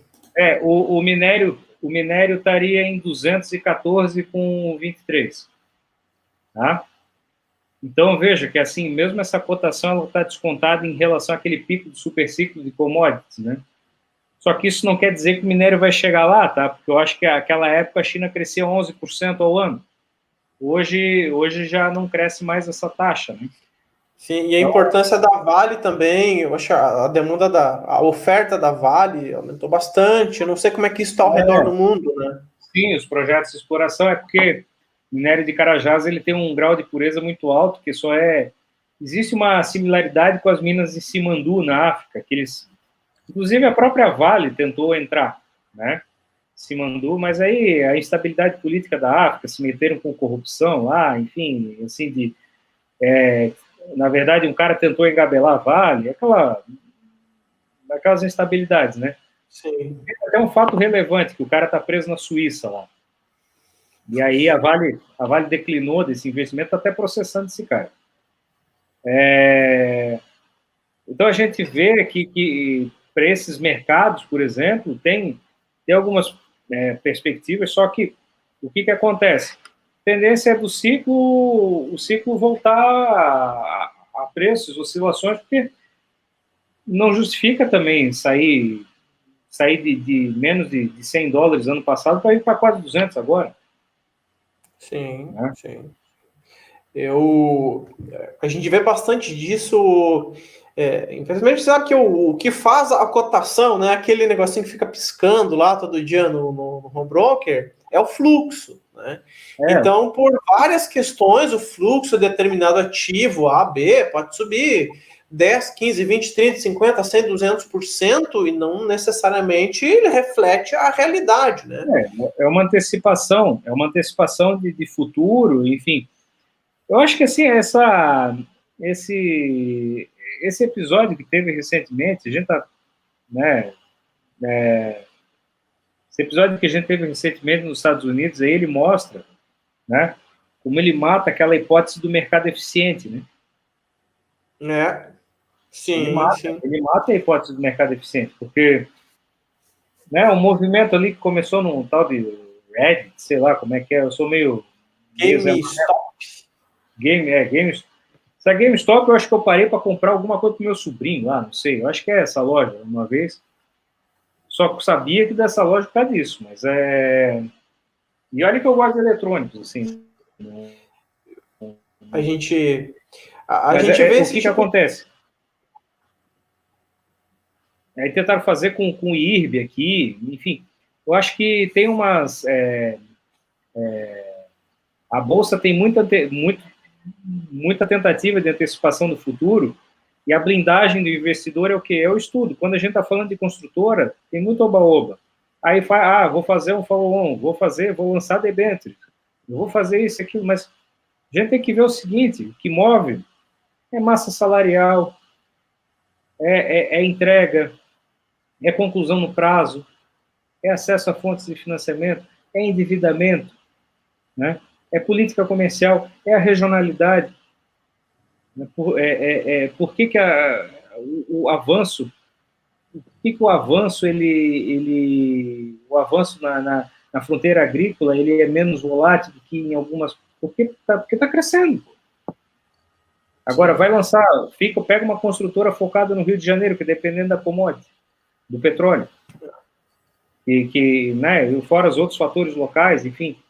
Então, o grande desafio hoje do investidor é saber separar ruído de sinal, saber estudar e ser convicto na sua própria tese. Eu acho que esse é o grande desafio e era a reflexão que eu queria trazer aí para vocês. Poxa, legal. E também saber se aproveitar dessas oscilações, né? Quando o vento está soprando para oeste, vamos para oeste, né? Eu acho que eu gosto desse tipo.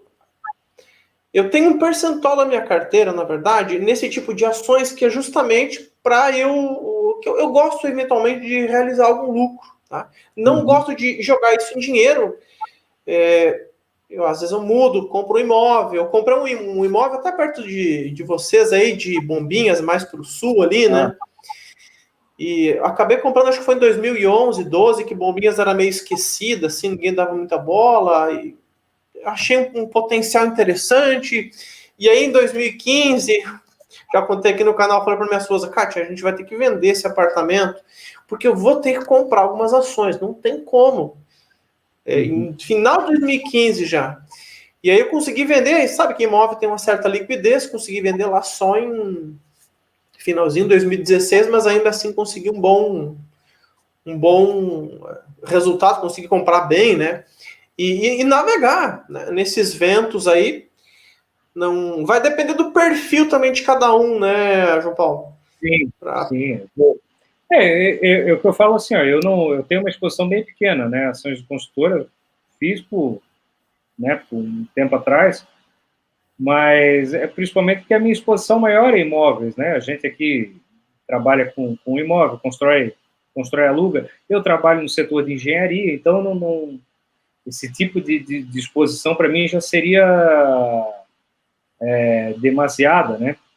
Sim. Agora, para quem, por exemplo, não tem uma exposição e consegue pegar, principalmente, numa baixa de ciclo, e inclusive dentro do ciclo interno da própria empresa. Tem empresas que estão em transformações internas, que a gente vê que algumas fizeram mais rápido, outras um pouco mais devagar, e podem até, eu acredito que sobrevivem, mas não vão sofrer ainda. Essa percepção que o investidor tem que pegar. E não adianta ir onde está todo mundo indo, onde já subiu 500%. Sim. Você tem que ir onde está, às vezes, claro, depois estudaram, vai comprar porque lá está barato. O PL dela está 2, mas tudo bem, mas ela deve... patrimônio líquido é negativo, sabe? Não é isso. E a gente sabe o que é o sentimento também que as pessoas se sentem desconfortáveis se elas não estão incluídas no grupo. Então, se elas verem o grupo, o que estão falando agora, João Paulo? Cash 3 lançou a IPO recentemente. Aí tem o que mais? Tem Aeres. Aí tem mais uma meia dúzia da IPO recente, e claro, ali subiu já um monte. A gente falando de construção, eu acho que a gente está falando de construção, eu acho que vale até a pena falar sobre isso, né? Agora está falando no IPO da CSN Mineração, né? Eu acho que quem quiser entrar, tá, pessoal? Eu não vou aqui ficar dizendo, eu não entro em IPO, tá? Não entro em IPO por uma questão, assim, eu sempre digo assim, quando eu me casei, tá? Eu me arrumei, tá? Eu botei meu melhor terno, Aluguei, aliás, no melhor terno. E fiquei idoso, né? Dentro do possível também, porque eu sou feio para burro. Mas a minha esposa, cara, ela estava linda, cara. Estava linda, ela comprou um vestido lá ela comprou um vestido lá com a amiga dela, lá em Milão. Porra, show de bola. A noiva, cara. A noiva sempre é um espetáculo. Ela sempre é um espetáculo. E a noiva, geralmente, ela vem pintada. Então, o que eu quero dizer é o seguinte. Por exemplo, tem o IPO de CSN Mineração. Você quer entrar, entra. Mas estuda. Estudantes. Entende que sair de 33 milhões de toneladas para cento e poucos, como está se prevendo, exige um capex alto, exige muitas vezes duplicar a ferrovia, exige aumentar o porto, exige melhorar o processo. E aí você começa a pegar o histórico, começa a ver, para onde é que vai esse dinheiro? Onde é que vai o dinheiro da oferta? Vai para a companhia-mãe, vai para o investimento, vai para o bolso do acionista, do fundador, sabe? Esse tipo de coisa. Mas sim, muitas vezes é só o cara despachando a ação. Agora, não pode chegar assim, ó, não, eu acho, não, eu não acho, eu sei, eu não sei. Sim. Esse tipo de percepção que a gente tem que ter. Tá? E geralmente, né, depois que tira a maquiagem, assim, geralmente é um pouco diferente do que foi apresentado antes, né? O casamento é maravilhoso.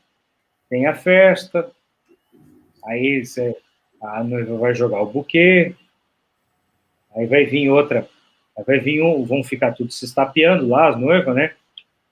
Os homens vão fugir, né, do buquê. E aí, depois, aí vão tudo, né? O noivo e a noiva vão para a noite de novo, né? É aquela coisa. Pode ser que o noivo chegue bêbado, que é um gambá, pega no sono, ronca no sofá, né?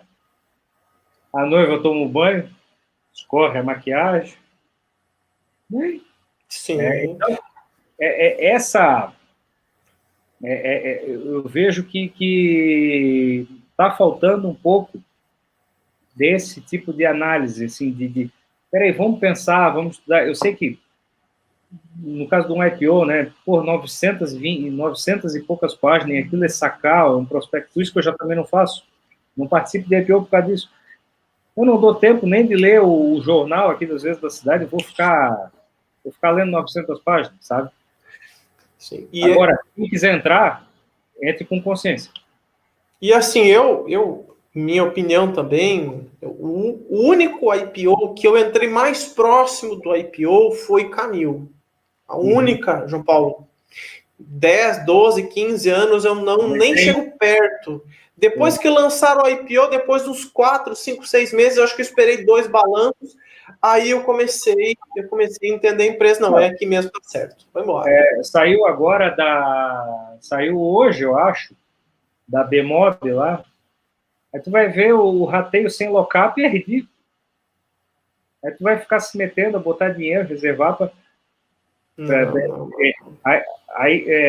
Aí tem que botar com lock-up, por exemplo.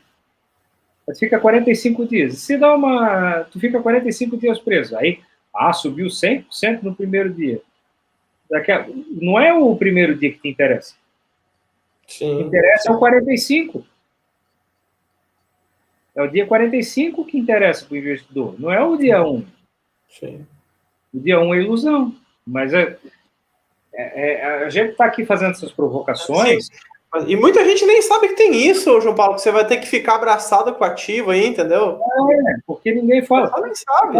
A provocação eu estou fazendo aqui, e pode me chamar de chato quem quiser aí, estou nem aí. Porque é o seguinte, depois não vinha adianta, mas fulano, não, peraí, tu cravou. Agora, é claro, a turma dos modinha, que indica, que faz propaganda, tem que pegar e dizer assim, não, tá, eu indiquei, beleza, só que quem clicou foi tu, né? Sim, sim. Eu só entrei em um IPO até hoje, que foi BB Seguridade, em 2013. Nossa! E aí eu me arrependo profundamente de ter entrado, feito um pequeno resultado disso aí. Mas era início, fui burro, mas o burro daqui para... Não, faz parte. Não, isso aí todo mundo tropeça, João Paulo. Poxa, isso aí faz parte da aprendizagem. Para prato quem carrega, né? Claro, com certeza. Cara, eu tenho uma última pergunta aqui para a gente fechar a nossa live. Estamos com 1h44. Cara, é um setor que eu gosto de ouvir, cara. Eu tô só ouvindo aqui porque eu gosto de construção civil, de imóvel, cara. Já tomei uns petelecos também, já comprei imóvel que cada vez a gente vai aprendendo, é um aprendizado, né? Cada imóvel você sempre vê, poxa, eu poderia ter visto aquilo antes, poderia ter visto a posição do sol, poderia ter visto isso, né? Mas falando agora para a gente fechar sobre ciclo imobiliário, o grande erro, na verdade, de quase tudo é o Ctrl+C, Ctrl+V. A construtora ciclo é assim, então eu copio daqui e colo naquela outra. A gente está, talvez agora, eu entendo que ainda vai ter um pouco pela frente, né?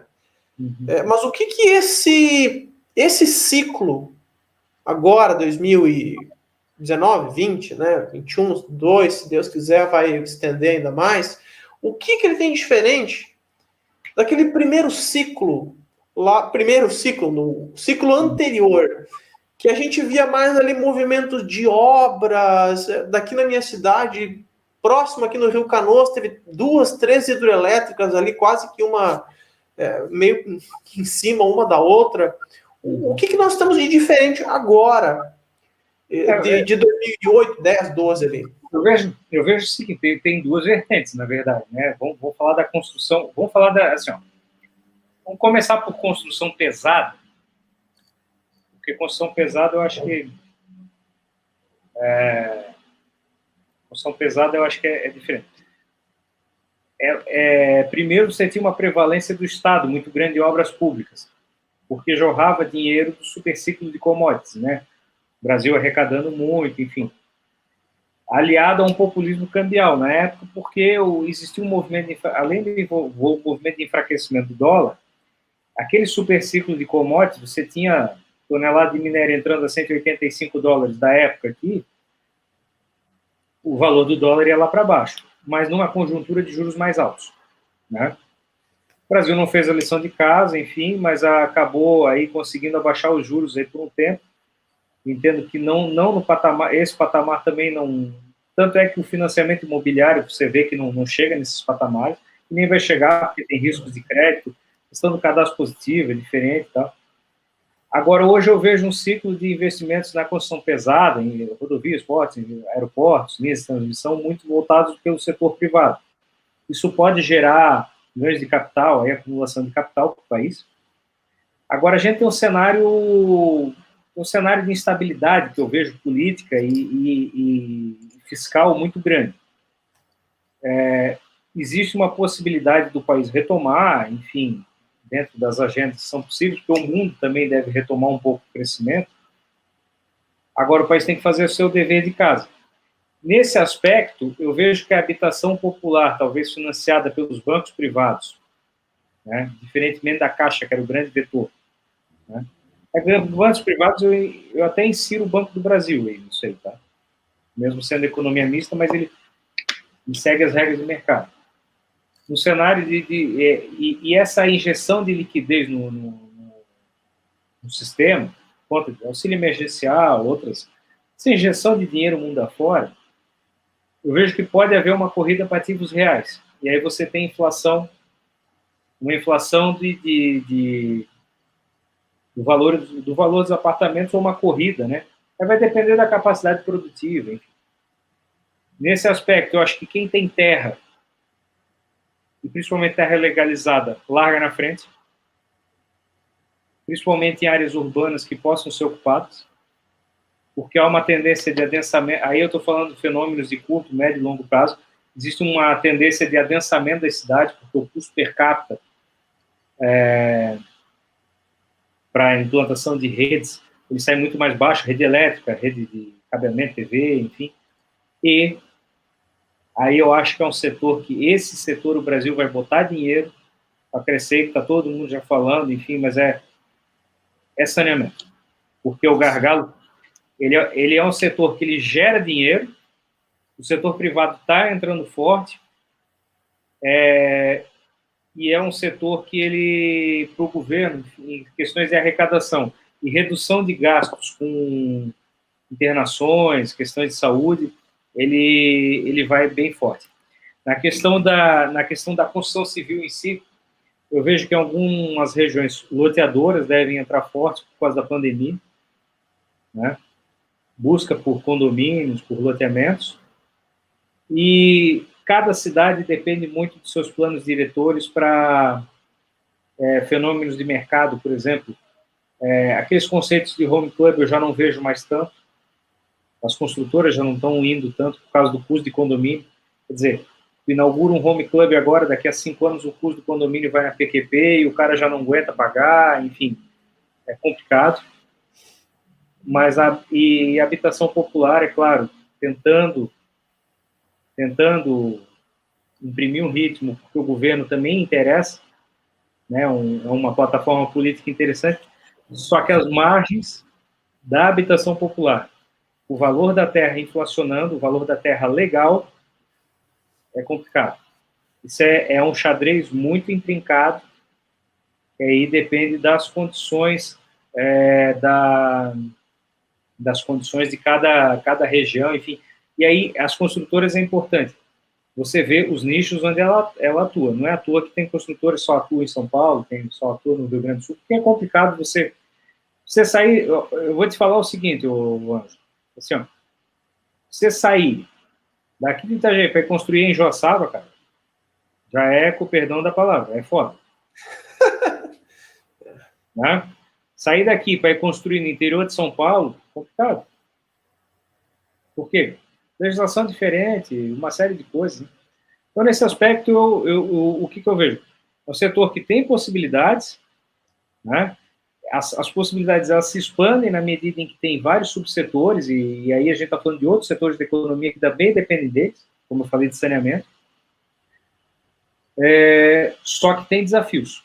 Tem desafios, e aí você tem que entender em que nicho que a tua construtora que tu investe está, para saber se ela vai enfrentar esses desafios de uma maneira positiva ou se ela vai sofrer bastante. E tem o pepino que o pessoal colocou ainda na taxa de juros, né? A diferença aí, o Rui colocou, o David colocou, a questão dos juros que a gente não... Só que o juro habitacional, eu vou te falar que assim, ó, não mudou tanto também, tá? Porque eu financiei, em 2009, eu financiei um apartamento quando eu morei em São Paulo, e eu tinha um custo efetivo total de 10 ponto alguma coisa. Eu financiei 12, peguei 7,80, alguma coisa. Se você for se você é um cara, vamos dizer, começo de vida, né? Eu estava com 26 anos quando eu fiz. Ainda, o meu irmão entrou junto como sócio, tá, para dar um gás ali. Você vai pegar 7, 8, sabe? Também não baixou, mas também não baixou essa Coca-Cola toda, porque existe a questão do spread, o risco, a questão do cadastro positivo, não sei, não parece que não pegou, sabe? A impressão que eu tenho é que não pegou. Sim. Porque me parece que aí eu acho que é um pouco de culpa das nossas legislações, parece que os bancos também não usam muito, porque o risco de a pessoa processar, porque se sente... Aí o que acontece? Quem paga em dia acaba pagando o custo, às vezes, de quem paga mal. Né? Poxa, legal. Então esse é um ciclo, na verdade, mais voltado... A gente não vê grandes obras, né, João Paulo? A gente só via lá, aqui na minha região de super interior aqui, cidades pequenas, chegavam a se formar cidades. A gente teve cidades aqui que quadriplicou de tamanho com a construção de usina hidrelétrica. Os caras vinham, montavam, porque eram aquelas obras gigantescas. E hoje o contexto está um pouco diferente do ciclo. Porque daí são projetos de capital, né? A barragem de Campos Novos aqui, provavelmente você deve conhecer Campos Novos, né? Campos Ela Novos tem Campos Novos é a maior barragem de invocamento de pedra do mundo. São 202 metros de altura. Eu tive ali, usina de Campos Novos. É bonito.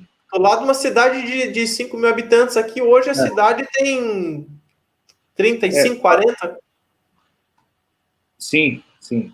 Só em relação, assim, ó, eu falei dos juros ali, o Rui, não é que eu sei que dá uma diferença boa. Eu estou querendo dizer que não é aquilo que as pessoas esperam, porque as pessoas olham o Selic, tá? Sim. Só por causa disso. Aí as pessoas olham o Selic e acham que o juro vai cair para 4% ao ano. Selic caiu 80%, daí se você vai olhar para o juro da construção, caiu 30%. Né? A diferença entre a taxa base cai e o juro imobiliário cai, o delta ele é bem grande, né? Mas esses projetos de capital, eles mexem, e às vezes implantações, né? Navegantes, o Porto fez a cidade sair de 30 para 80 mil habitantes, quer dizer. Obras de construção. Pessoal, então, já estamos com quase 2 horas de live aqui. Para mim foi muito proveitoso. Cara, aprendi muita coisa aí. Mais uma vez, João Paulo, agradecer aí pelo teu tempo. Né? Vocês viram que o currículo do João Paulo, né, a gente não encontra em qualquer lugar. Obrigado aí pela sua dedicação em conversar conosco aí um pouquinho. E você está tocando algum projeto aí? Quer falar alguma coisa para nós? Hoje a gente toca, né, projeto de condomínio, né, de loteamento para clientes privados nossos aqui. A gente faz laudo de vizinhança, principalmente cautelar, né? Então, antes de começar a obra, né, isso é uma coisa importante, quem for começar um projeto, sempre buscar isso. E análise de viabilidade, né? Então, olhar a viabilidade urbanística, viabilidade econômica, às vezes, do projeto. A gente tem ali o escritório, né, que a gente busca fazer. Eu não toco obra, tá? Porque obra quem toca é o meu pai lá, que gosta de fazer o galpão dele, construir e alugar. Eu tenho o escritório, eu fui para a área de projetos porque tocar obra, tocar equipe é uma responsabilidade, um estresse. E aqui o litoral, a questão de mão de obra é complicada, porque muita evasão, o pessoal foge, troca, época da pesca, aí o cara vai para... Minha família é originalmente da pesca, né? Assim, tocar obra é complicado, cara. E ainda assim, eu comprei um imóvel ali no Vila Soriana, sabe, em Barra Velha, no ladinho da 101 ali. Sim, da Roga ali, né? Da Roga ali. Vão entregar final do ano, mas os caras até que cumprem o prazo, assim, eu venho acompanhando mais ou menos. Mas, cara, boa sorte para quem coordena a equipe em obra, hein? Barra Velha tem um movimento grande de Jaraguá do Sul, pessoal da VEG ali, né? O pessoal ocupa muito aquela região ali de Pissarras e Barra Velha, enfim. E eu vejo que agora que está começando os edifícios ali, né? Pissarras, ali um balneário ali bem próximo ao Beto Carreiro, e o mesmo raciocínio. Eu vi Bombinhas ali, por isso que eu comprei ali. Eu vi aquela região como se ela fosse Bombinhas lá de 2010. Ah, sim. Eu vejo um pouco diferente, mas só que eu vejo ela como muito promissora mesmo. O lugar litoral norte, pessoal. Então, pessoal, eu vou colocar aqui na descrição depois da nossa live os contatos aí do João Paulo. Quem quiser vai estar disponível aí. O Anderson, durante a live, ele foi lançando aí nos comentários também. Aí vocês podem entrar em contato aí com o João Paulo, tá bom? Obrigado, gente. Uma boa semana para vocês e nos vemos aí ou na quinta-feira, domingão, acho que com o vídeo, né? A gente conversa mais um pouquinho lá. Valeu, gente. Obrigadão. Tchau, tchau. Valeu, galera. Um abraço.